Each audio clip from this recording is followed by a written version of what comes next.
Hello. Good evening. Sa pangalan po ng dakilang Panginoong Jesucristo, dito po tayo sa tinatawag na palagi natin ginulumita tuwing Nobyembre 1 na ayon sa mga nakasanayan ng mga tao. Pagka ganitong panahon, hindi tayo nandoon sa mga sementeryo, nagtitirig ng kandila, nag-aalay ng panalangin, hindi ka naman nagpapasama sa simba para ipanalangin yung mga namatay. Pero tayo po, ang ginagawa po natin sapagkat sabi nga, yung mga namatay na, kumbaga, ang pupuntahan natin doon sa cemetery ay pupunta lang. Pero, sabi nga doon sa sitas kanina, maririnig ng mga patay ang ingin ng Panginoon. Pero hindi pa yan ngayon. Dahil tayo po, tayo na yung nag-aaral, tayo na yung nagsasalita, hindi naman natin tinig ng maririnig. Kundi tinig ng Panginoon sa kanyang pagbabalik. Kaya po, bibigyan ko rin ng buhay yung binasa na natin kapatid sa Korinto. Sabi po dito, sa unang Korinto, kapitulo 15, versikulo 12, hanggang sa 26. Na ang nakalagay po dito ay, kumbaga, ito yung ginaganap na pagpapaliwanag ni Apostol Pablo sa mga karanasan niya at ganoon din sa pagpapatibay niya kung bakit ginagawa niya ang panangaral ng salita ng Diyos. Dahil ito pong panangaral ng salita ng Diyos ay kinakailangan po mayroong pinagpapatayan. Dahil, halimbawa, sabi dito, kung si Kristo nga'y ipinangangaral na muling binuhay sa mga patay, bakit ang ilan sa inyo ay nagsisipagsabi na walang pagkabuhay na papuli sa mga patay? Pero, kung titingnan po natin, dalawang klase yung pagkaunawa ng mga tao. Sa mga nakakaalam na ng katotohanan, na kaya nagsasakripisyo, ginaganap ang pangangaral tungkol sa pagkabuhay na maguli ng mga patay. Pero mayroong iba na hindi mo naniniwala sa pagkabuhay na maguli ng ating dakilang Panginoon.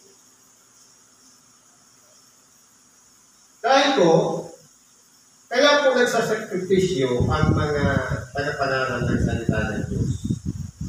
Dahil po, mayroong naging resulta o pangunahing bunga ng pagkabuhay na maguli sa mga patay.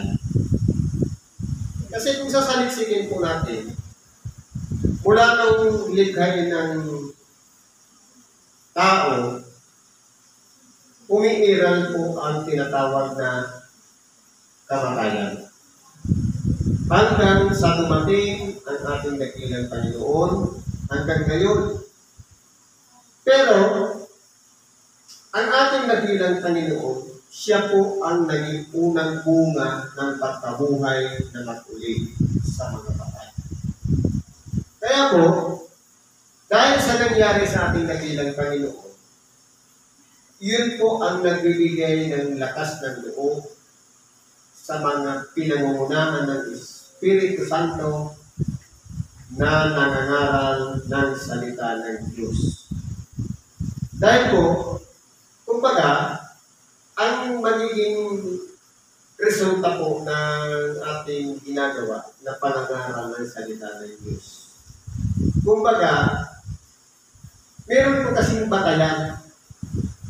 Dahil sabi dito, at kung si Kristo'y hindi muling binuhay, o sa 13, datapwat kung walang pagkabuhay na mag-uli ng mga patay, ay hindi rin nga muling binuhay si Kristo. Dahil hindi pa po talaga umiiral yung pagkabuhay na mag-uli sa mga patay. Mula po kay Adam, ang lahat ng mga kahit naging lingkod ng Diyos, naging propeta, naging tapat o mabuting tao, lahat po dumanas ng pagkamatay. Ganon din ang ating dakilang Panginoon. Pero sa sangkatauhan, isa lang po ang pinagkalooban ng pangunahing bunga ng pagkabuhay na mag-uli sa mga patay, sa makatuwid. Dito sa ibabaw ng sanlibutan, maliban lang sa ating dakilang Panginoon Jesucristo. Naangalam ng nakapaligid sa Kanya na kapag ipinapako nila ang ating dakilang Panginoon Jesucristo, nagtagumpay na sila. Dahil kumbaga, kamatayan lang po kasi ang matapipigil sa kinakatakot ng mga saserdote, ng mga eskribas, pariseo, ni maging haring si Herodes, dahil yung nagpagkapanganak sa ating dakilang Panginoon na sinasabi sa ating pinanganak ang hari ng mga Hudyo, natakot na si Herodes. Kaya po dito sa bagay na ito, ang katunayan ng pangangaral, kaya nagiging malakas ang loob ng nangangaral ng pagkabuhay na mag-uli sa mga patay. Lalo-lalo na yung pinangungunahan ng Espiritu Santo, walang iba po yung pruweba na bagamat hindi natin nakita ng ating mga mata. Una silayan man, pero merong mga kasulatan na nagpapatunay na nagkaroon nga ng pangunahing bunga ng pagkabuhay na mag-uli sa mga patay, sa mga bagay, si Jesucristo na ipinapako ng mga Hudyo. Sabi nito, at kung si Kristo ay hindi muling binuhay, ay walang kabuuhan niya ang aming panananan. Ito po. Dahil, saan naman kukuha ng pagbabatayan ang mga tagapangaral o kahit si Apostol Pablo na manangaral siya ng pagkabuhay na mag-uli sa mga patay, pero hindi yan natiyak ng ating dakilang Panginoon ang unang nagkamit ng pagkabuhay na mag-uli sa mga patay. Kaya walang pagbabatayan.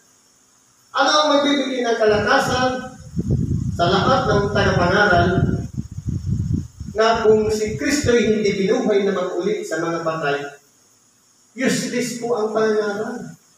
Magiging useless ang pagpapagod o pagsasakripisyo para ipahayag ang salita ng Diyos. Dahil po ang lahat, kumbaga, para ano pat nagpapagod sa pangangaral ng salita ng Diyos kung wala namang patunay na kaya tumitindi, nagsasalita, nagpapahayag ng pagkabuhay na mag-ulit sa mga patay dahil nga sa ating dakilang Panginoong Jesucristo. Na pinatutunayan po yan ng Espiritu Santo. Kung maalala natin, nung umakyat ang ating dakilang Panginoon sa langit, bumaba ang Espiritu Santo na bahagi sa 12 alagad. Na kung saan ito po ay nagpapatunay na ang kapangyarihan ng Diyos ay nanaig noong mga panahon ng mga apostol. Kahit si Apostol Pablo ay nagkaroon din ng patunay ang ating dakilang Panginoon sa kanya. Nung usigin niya ang Iglesia sa pamamagitan ng sumambit lamang sa pangalan ng ating dakilang Panginoong Jesucristo ay Kanya pong ipinapapatay. Malakas pa nung ni Apostol Pablo, humingi pa siya ng, kumbaga, kalakasan doon sa mga matatanda, sa mga saserdote, at sa mga eskribas at parisiyo ng mga kasulatan upang ang sino mang sumambit lamang sa pangalan ng ating dakilang Panginoon ay Kanyang ipapapatay sa pamamagitan ng pagpupukol ng tao. Yan po ang katunayan. Pero, nung magpakilala ang ating dakilang Panginoong Jesucristo sa pamamagitan ng isang malingning na liwanag na nagsasabi sa Kanya, Saulo, Saulo, bakit mo ako pinag-uusin? Na ibig sabihin, lumalalaman talaga yun na ang ating dakilang Panginoon ay buhay na buhay at nakikipagsalitaan pa ni Apostol Pablo sa pamamagitan ng isang maningning na liwanag na pumaligid sa kanya at siya'y napaso-baso nakasakay sa kanyang kamay. Kaya po, doon pinatutuhanan ni Apostol Pablo na buhay ang ating dakilang Panginoon. Kaya malakas ang loob niyang mangaral na itinuturo niya ang pagkabuhay na mag-uli sa mga patay dahil nasaksihan niya, narinig niya mismo ang ating dakilang Panginoon na inusik niya ng mahabang panahon at nagpatunay sa kanya na nagpapakilala na buhay ang ating dakilang Panginoon. Kaya ito po ang nagpabago kay Apostol Pablo. Siya'y naging sisidlang hirang sa Diyos nang malakas ang loob na ipinangangaral niya na si Kristo'y nabuhay na mag-uli sa mga patay. Itayo po, ano lang naman ang pinagbabatayan natin? Walang iba, yung binabasa lang natin na banal na kasulatan. Doon lang tayo humuhugot. At ganoon din sa kaloob ng Espiritu Santo na idinidikta sa ating mga kaisipan na may kaugnayan sa ating binabasa na ito po'y kumbaga parang nananariwa sa ating pag-isip na totoo nga. Dahil nariyan ang presensya ng Espiritu Santo nagpapatunay na si Kristo ay nabuhay na makulit sa mga patay at sumasang-ayon din sa mga kasulatan. Ibig sabihin, nagiging isa lang yung layunin ng Espiritu Santo at ganoon din yung nakasulat sa mga kasulatan. Dahil isa lang po ang gumawa. Ang mga nagsipagsulat ito'y kinasihan ng Espiritu Santo upang mabuo, magkatugma-tugma.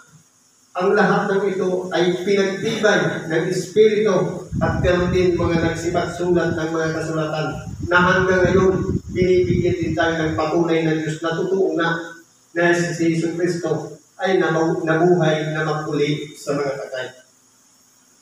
Ano ba sabi dito? Sabi ni Apostol Pablo, oo, at kami ay nasusumpungan mga saksing bulan tungkol sa Diyos, sapagkat aming sinasaksihan tungkol sa Diyos na Kanyang muling binuhay si Kristo na hindi siyang muling nabuhay kung tunay nga na ang mga patay ay hindi muling binubuhay. Kaya po dito, ang pahayag dito ni Apostol Pablo, sa totoo lang, yung mga nakapaligid sa kanya, ang tingin sa kanyang bulaan. Dahil, siyempre, ang pagkakilala kay Apostol Pablo, mamamatay tao. Pero nung ipinapahayag niya na si Kristo ay nabuhay na mag-uli sa mga patay, para hindi kumbinsido yung mga nakapaligid kay Apostol Pablo. Nililibak siya. Pero naninindigan siya, malakas ang loob na ipinapangalan niya ang pagkabuhay na mag-uli ng mga patay. Dahil nga, naging pangunahing bunga ng ating dakilang Panginoon. At pagkatapos doon, yung lahat ng nananalig naman kay Kristo, yun naman ang tatanggap ng pagkabuhay na mag-uli ng mga patay. Ibig sabihin, hindi pa ngayon. Ano mo pala ang nangyayari ng mga nababanggit sa atin ng mga matatanda? Na kapag ang tao'y namatay, diretso sa langit. Hindi pa po. Ibig sabihin, meron yung tinaglaan Diyos na isang araw na halimbawa, ngayon, kung kaya kinabukasan, dumating na ang ating dakilang Panginoon. Hindi ibig sabihin, yung mga buhay ay mauunang sasalubong sa ating dakilang Panginoon. Di kahit ang mga patay kung mahuhuli man sila, hindi po. Kundi yung mga buhay, mapapalitan sa isang kisap mata ang ating katawang laman na nasisira, na may kamatayan, na mapapalitan ng katawang walang kamatayan.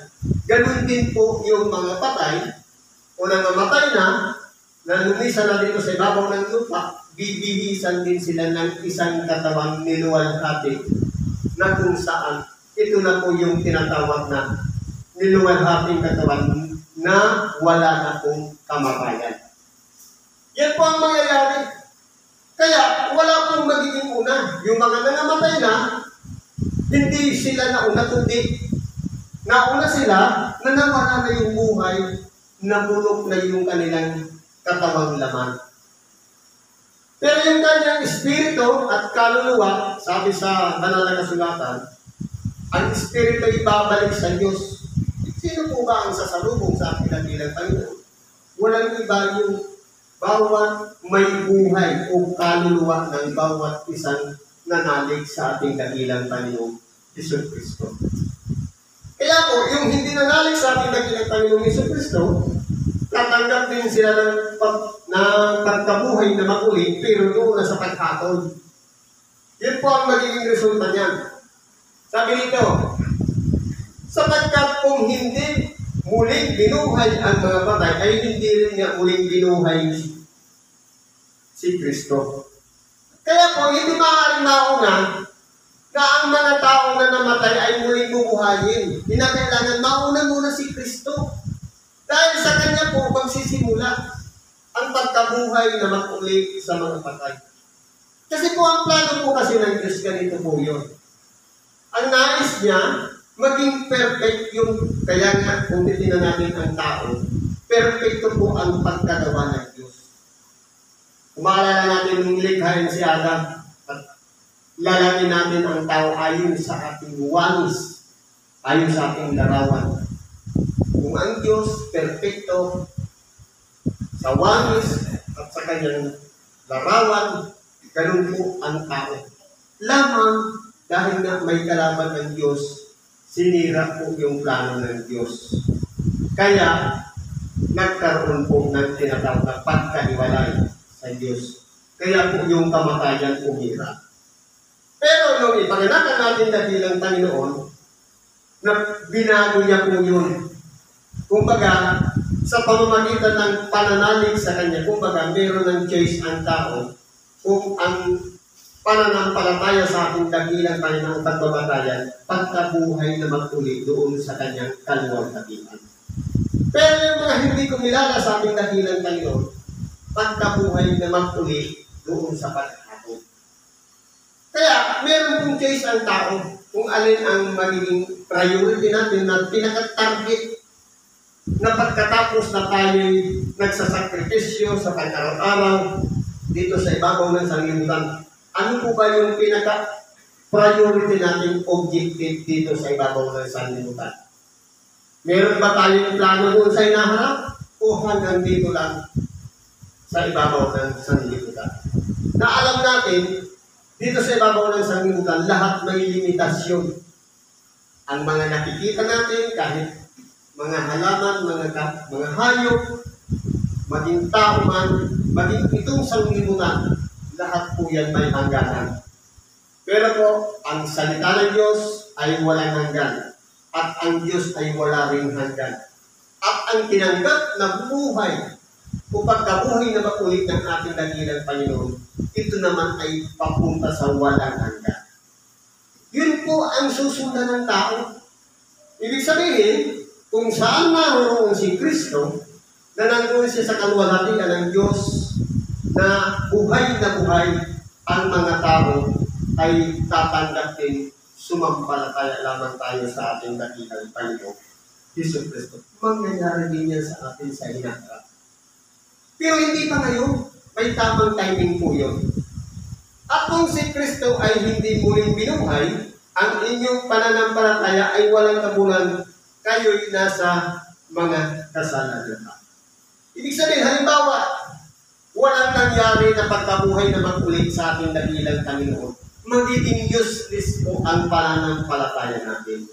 Dahil saan babatay ang pananampalataya natin ng pagkabuhay na mag-ulit sa mga patay kung wala namang patunay na mayroong nabuhay nga na sa pagkabuhay na mag-ulit sa mga patay.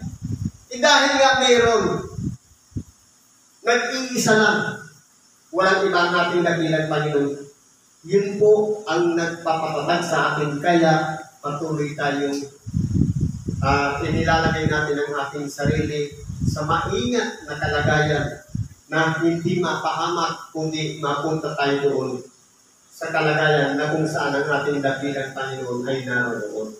Yun po yung pinakatarget natin.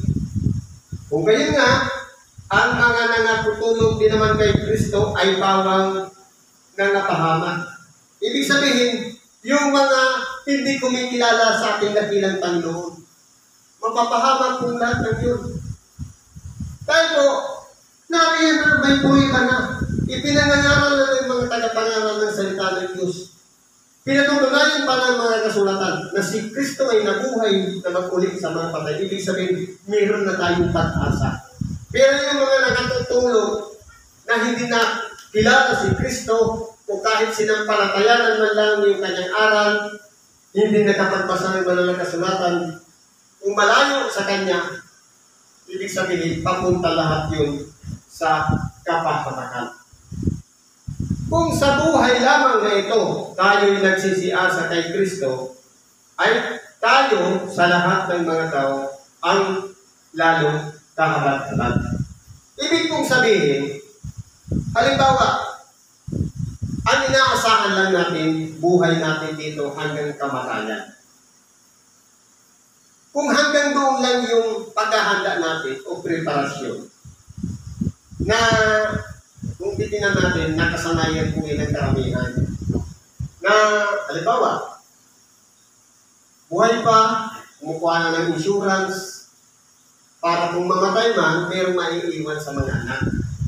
Halimbawa, hanggang doon lang ang pinakatarget na kung sakali man na dumating yung kapanahunan ng kamatayan, at least merong magagamit na pananalapi yung maiiwan. Kung hanggang doon lang ang plano, sabi, tayo na ang pinaka-kahabat-habat. Ano po pala dapat ang gagawin natin? Dapat, hindi lang po yung kasiguraduhan na mayroon tayong tatanggapin pagkatapos na mamatay. Kundi, pagkatapos na tayo mamatay, mayroon pa pong susunod na buhay. Na walang iba, ito na yung pagkabuhay na mag-uli sa mga patay. Kumbaga, ang pananalig natin, magkakaroon ng magandang, kumbaga, kakaiba sa lahat ng mga inaasahan ng mga tao na sarado ang pag-iisip o hindi nakakaunawa ng salita ng Diyos. Ibig sabihin, yung insurance o kasiguraduhan ng ating nag-iisang kaluluwa, pagkatapos na tayo'y mamatay, saan po ba ito papunta? Kumbaga, hindi natin iisipin yung kalagayan ng ating mga mahal sa buhay, kundi sarili mismo. Kung ano ang magiging resulta sa lahat ng ating mga ginawa, pagkatapos ng pagkabuhay na mag-uli ng mga patay, ano kaya ang magiging kasunod na magiging buhay natin? Papunta ba doon sa kanyang kaluwalhatian o papunta sa paghatol? Ibig sabihin, hindi tayo makikialam doon sa buhay ng may buhay.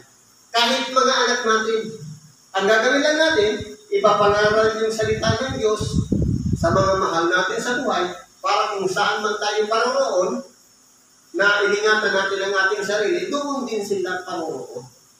Ibig sabihin, kanya-kanyang pananampalataya, kanya-kanyang pag-unawa at pag-iisip, dahil lahat tayo ay merong tig-iisang katawan, tig-iisang pag-iisip at tig-iisang kaluluwa. Ibig sabihin, kung maalala natin yung talinhaga, doon sa magsasaka. Merong maaga, nagtrabaho na. Merong kinuha ng ikalawang oras o ikalabing-isang oras. Merong kinuha na hapon na. Pagkatapos, yung binayaran niya mula sa huli hanggang sa mga nauna. Kaya kung hindi natin, pare-parehas lang naman ang tatanggapin natin isang dinaryo o isang buhay na ipagkakalog sa atin walang iba, yung buhay na walang hanggan. Yun lamang, alin baga ang magiging kalagayan o ano baga ang magiging kalagayan na tumanggap na nga tayo ng buhay na walang hanggan, doon ba sa suffering o sa paghihirap ng dagat-dagatan apoy o doon ba sa kaluwalhatian ng Diyos na kasama kapiling natin ang amang makapangyarihang Diyos na siyang lumiwanag o tumatanglaw sa bawat isa sa atin. Kaya po, kung titingnan natin, ang kamatayan, isa pong malaking bagay yan na pinakamahalaga sa buhay ng tao. Dahil po, sabi nga sa mga sinabi noon ni Haring Solomon, mas mahalaga yung kamatayan kaysa sa ipinanganak. Dahil po, ang ipinanganak, ano yun, isang, kumbaga, regalo yun ng Diyos, yung ipanganak tayo dito sa ibabaw ng sanlibutan. Binigyan tayo ng chance na maranasan natin ang magdusa, maghirap, mabuhay dito sa ibabaw ng sanlibutan. Chance po yun. Pero, yung kamatayan, kumbaga, wala na tayong magagawa pagkatapos natin mamatay. Lamang, sa mga nagtitiwala sa ating dakilang Panginoon, mayroon pa po yung kasunod na walang iba, ito na yung buhay na walang hanggan. Kaya ito yun po ang tatargetin natin. Hindi yung insurance lang na nakukuha natin dito sa ibabaw ng sanlibutan na kasiguraduhan lang, financially, kundi yung ating nag-iisang kaluluwa. Yun po ang gawin natin priority para hindi po tayo maging kahabang-habang. Dapat po, kumbaga, mag-a-adjust tayo doon na sa in the future na kung ang ating dakilang Panginoon nagtamo ng pagkabuhay na makulit sa mga patay. Sana lahat naman po tayo na nagtitiwala sa Kanya ay tumanggap din ng kagaya ng ating dakilang Panginoon. Kasi doon po tayo sa Kanya nakasunod. Dapat lahat tayo susunod sa Kanya kung saan man siya naroon, papunta rin naman tayo doon. Ano pa sabi dito? Tatapos si Kristo nga'y muling binuhay sa mga patay, na siya ang naging pangunahing bunga ng nangatutulog. Totoo po. Kasi mula kay Adam, lahat hanggang ngayon, lahat po ay papunta sa kamatayan. Pero dahil nga ang ating dakilang Panginoon, nung siya'y mamatay, nabuhay na maguli sa mga patay, kumbaga, siya ang naging pangunahing bunga. Kumbaga, wala pang ibang tao na sinilang dito sa ibabaw ng sanlibutan na pagkatapos na mamatay o nagkaroon pa ng panibagong buhay na walang iba yung kagaya ng ating dakilang Panginoon. Kaya siya ang naging pangunahin. Dahil sa Kanya, nakasandal na tayo magtatamuri ng buhay na walang hanggan. Sapagkat yamang sa pamamagitan ng tao'y dumating ang kamatayan. Sa pamamagitan din naman ng tao'y dumating ang pagkabuhay na maguli sa mga patay. Sino po ba ito? Sa pamamagitan ng isang tao, walang iba si Adam. Dumating po ang kamatayan. Ibig sabihin, kaya kung titignan po natin, naging matalino po yung kalaban ng Diyos. Dahil, ang naging kautusan lang naman ng Diyos kay Adam, lahat maaari mong kainin maliban sa isa. Ang pinag-uusapan nito, hindi yung pangalan ng kahoy, ubungan niyon, kundi yung utos ng Diyos. Na walang iba, tinitingnan ng Diyos yung kalagayan ni Adam, kung may paninindigan siya, handa siyang sumunod sa utos ng Diyos. Kasi po, kung titingnan natin, hindi kaya ng kalaban ng Diyos si si Adam na dayain, ulilangin para mapasunod niya, para mapunta sa pagkakasala. Kaya ulitin na natin, kumuha ang Diyos mula sa tagyang niya at ginawa niyang babae. Ibig sabihin, iisa lang naman silang katawan dahil iisa lang ang pinanggalingan, yung tagyang ni Adam. Sa makatuwid, ito ang ginamit ngayon ng kalaban ng Diyos na tuksuhin. Sapagkat, kumbaga, indirect yung utos. Kasi si Adam, narinig niya mismo yung sinabi ng Panginoong Diyos na huwag mong kakainin yung ipinangingili ng Diyos.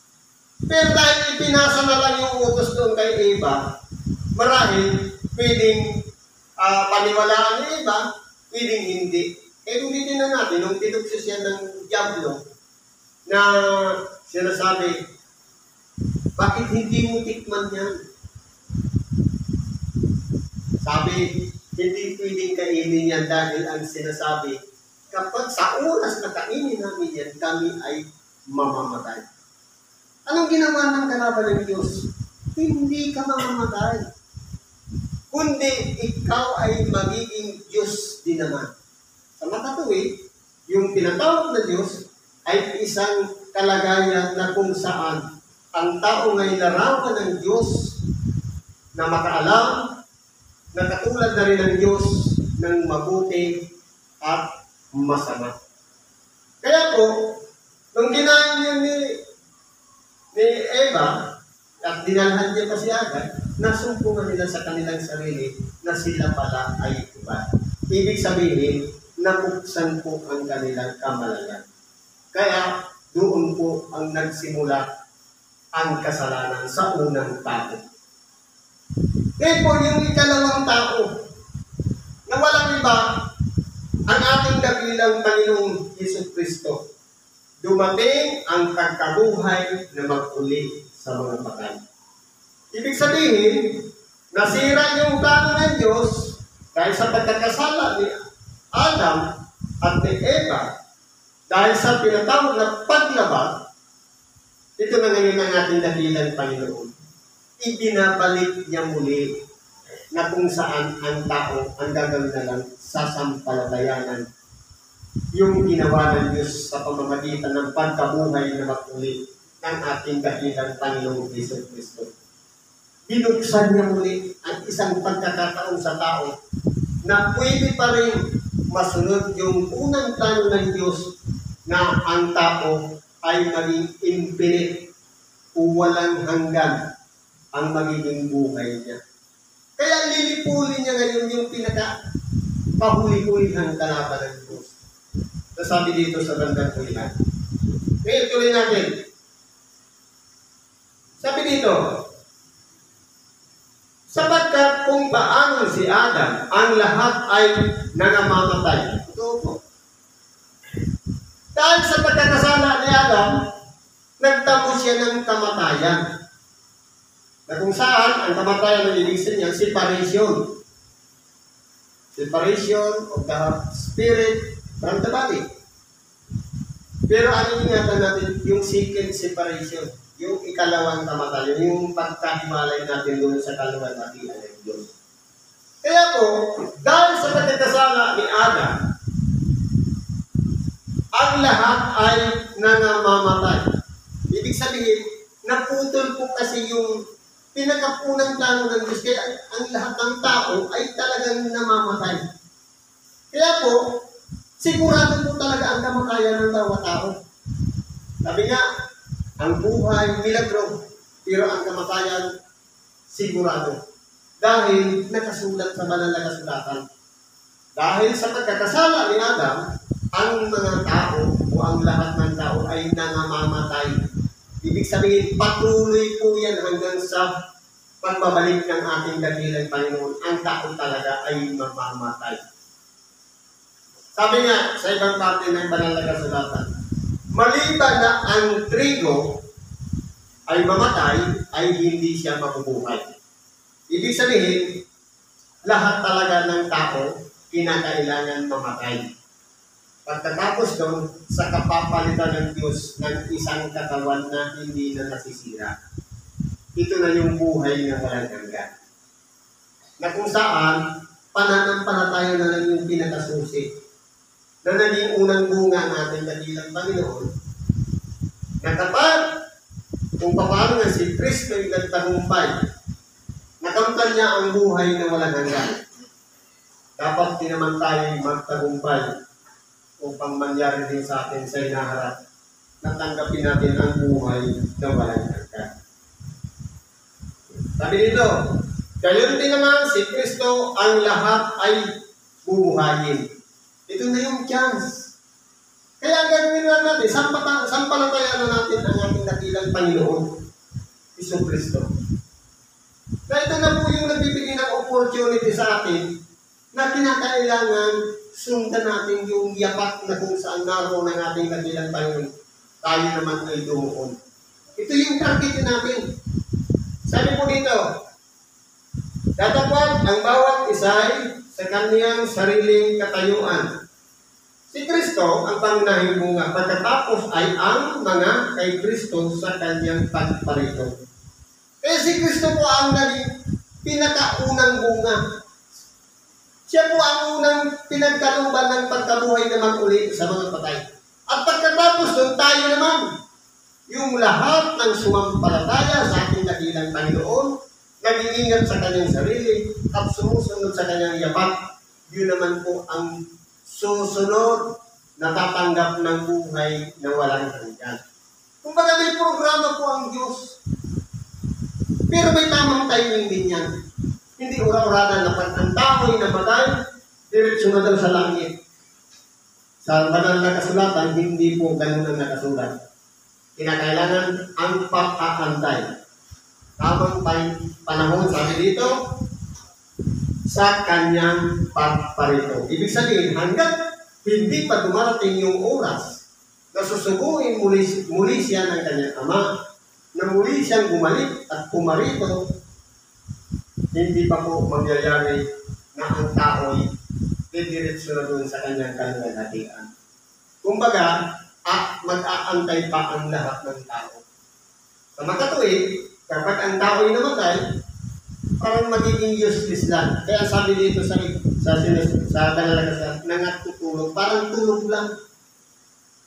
Kung ano, parang katulad ng pag tayo nahihiga, natutulog, parang wala na tayong nalalaman.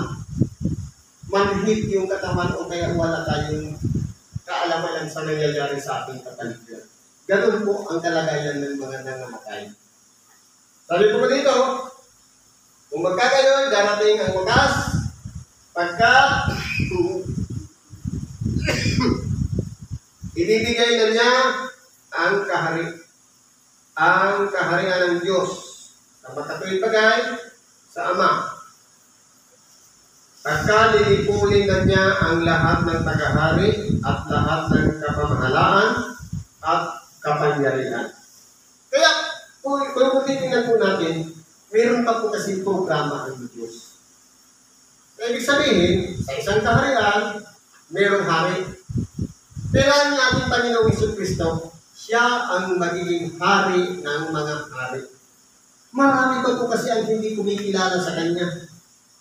Kahit sa liksikin natin, sa internet man, marami pa pong mga bansa, ang iba-iba pa po ang sekta o relihiyon na ini-ignore pa rin si Kristo. Kumbaga, aantayin muna yun na ang tao'y lahat, ano man ang langit, lipi, bansa, kapila man yan, umaliit man yan, mangmang upang matalino, intil man o Hudyo, kikilalanin lahat si Kristo.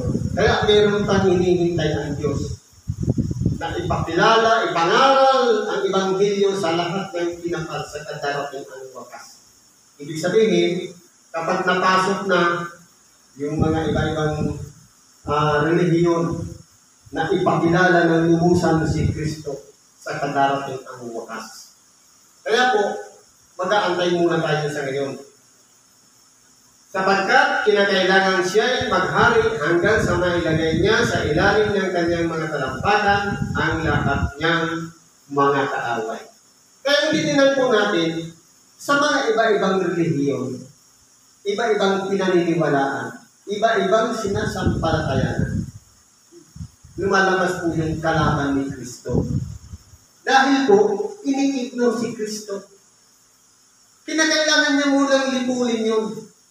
At dapat magwagi ang ating dakilang Panginoon na sa halip na sumampalataya sa mga anito o kaya sa mga Buddha o kung ano-ano pa man na religion, kinakailangan sumasa ibabaw dun si Kristo.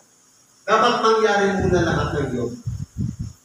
Sabi dito sa panghuli, ang kahuli-hulihang kaaway na lilipulin ay ang kamatayan. Ibig sabihin, kapag ang lahat ng tao, bagamat daranas tayo ng kamatayan, at ipinagkaloob na sa atin ang buhay na walang hanggan, ibig sabihin, nagtagumpay po si Kristo.